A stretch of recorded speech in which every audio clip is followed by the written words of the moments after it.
Stacey Murphy here with an answer to a question I get often. How much food can you actually feed your family from a small garden box, something like one that you see here? People want to know how much dedicated space do they need in order to feed their family. This is a question that comes up a lot. And it sort of depends on how big your family is and also what your family is eating. So garden beds might just change your diet based on how much you can grow in small spaces. So let me give you some examples. So this is a garden bed behind me that's 3 foot by 6 foot. It's a little bit smaller than your average bed. I like 3 feet wide because I can reach the center. My arms are smaller, but some people prefer 4 feet wide. I like 3 feet wide. There's no particular reason why this one is 6 feet long. It just so happens that that's how it was built.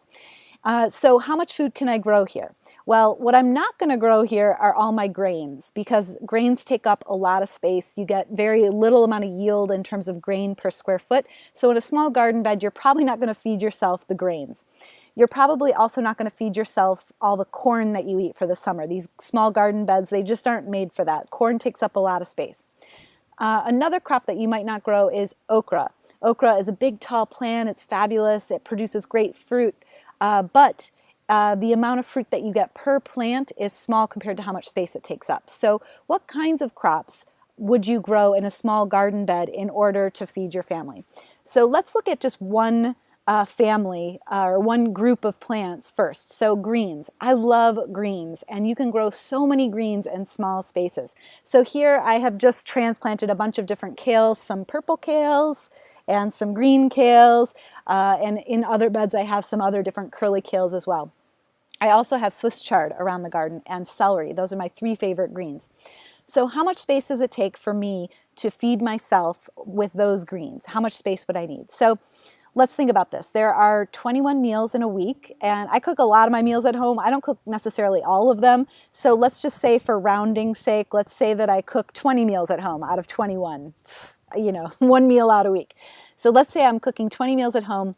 I like to serve myself between 3 and 5 leaves off of a plant, depending on how big the plant is, how hungry I am, what the recipe is that I'm cooking, what meal of the day it is. Maybe breakfast, it's only 1 or 2 leaves, and then as I ramp through the day, it gets more and more.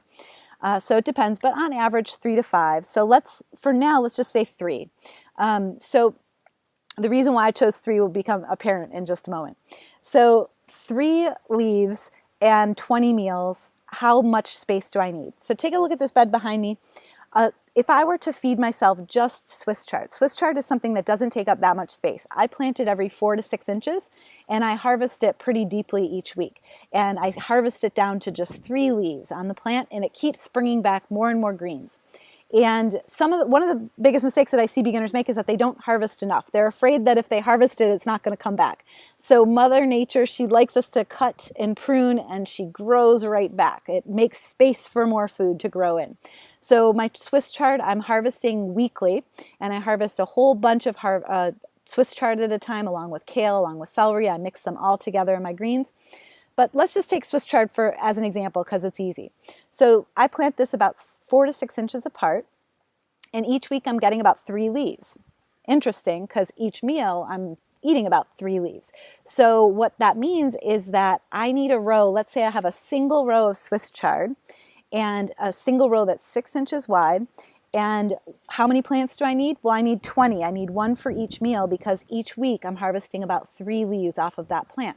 So what that would mean is that I would need 6 inches wide on this bed, about double. So I would need about 1 foot wide by 6 foot long, about 6 square feet, to give me my 3 to 4 leaves of Swiss chard each week. So that's not a whole lot of space if I really love Swiss chard and that's my green of choice. Another green that works that way is celery. I love planting celery and Swiss chard together, and they make really good companions for cooking too.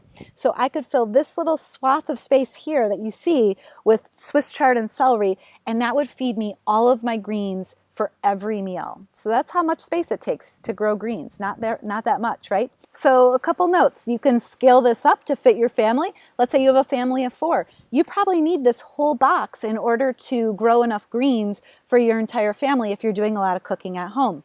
You have to grow maybe double this if you want to create sauerkraut and maybe can that for the winter months, right? And then the other note is that it all depends on temperatures too.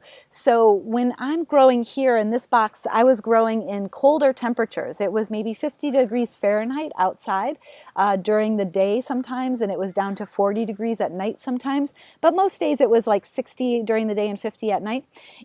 That's when I was getting about 3 leaves per plant each week. But during the peak season, when it's like a good, awesome, 75 degrees, 80 degrees during the day, sometimes I'm getting more per week off of these plants. And so you'll see that depending on the temperature in your area, you'll get more food. There's kind of a sweet spot right at 75 degrees where your plants will really thrive and produce a lot of greens. And of course, you could go vertical in these beds too to get another crop in. You could put a trellis down the center, attach it to the wood box on the ends, go vertical, get a whole nother crop of peas or beans or Malabar spinach, which is a really awesome green. And what you want to do when you have that trellis, I like to face my bed south. So that way is south. It's a long ways south. That way when I put a trellis up, when the sun goes east to west and sets, the sun angles work, everything gets sun. And what I like to do is keep the bottom layer of whatever is trellised, the crop that's trellised, keep that bottom layer thin so that sunlight can get through, but then basically above the 12-inch mark, let it grow big and bushy. And that way everything gets equal amounts of sun and you get another layer, this vertical layer. Now for other crops, it takes a little bit more space, but other crops that are possible, you see a row of carrots here. There's about 100 carrots here. So I'm going to pull those out of the ground in the coming weeks, and I'm going to get about 100 carrots out of this bed. So you can grow a significant amount of food, but you have to pick the right crops that are, number one, small crops. They don't take up a lot of space. Crops that are fast so that you can continuously harvest and get new crops in. And then crops that are high yield. So if you're going to grow things that are big and bushy and fruiting like tomatoes, I would go for things that are like cherry tomatoes, things that you can harvest a lot of fruit off of over the course of the season, lots of little pieces of fruit, high yield, versus maybe 1 to 3 big giant tomatoes. I would go for some of those cherry tomatoes if you're looking to feed your family.